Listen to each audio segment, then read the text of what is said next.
How to install Windows 10 on new PC. Hi guys, in this video I will teach you how to install Windows 10 on new PC. So if you want to learn how it's done, just watch this video until the very end. It's pretty quick and simple, so let's go.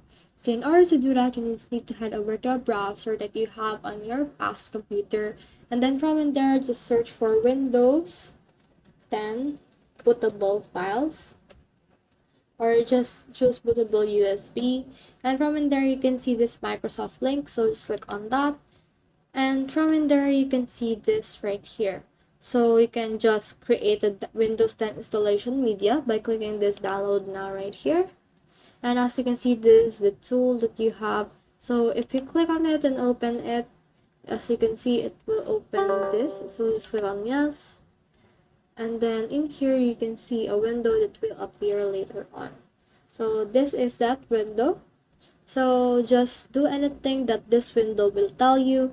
Make sure to prepare a USB or a flash drive that you can use. You can also use a disk, and then just type in anything that you need to do from here.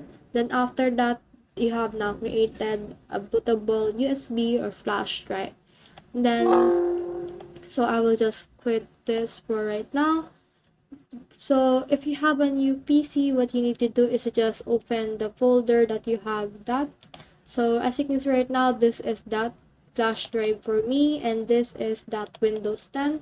After you open that, it will actually automatically just install it on your new PC. But if you'd want to do it manually, then you can just click on setup right here, and then click on yes, and this will open the setup of Windows 10 on your computer. But as you can see right now, Windows setup cannot start because right here my files has already installed Windows 10.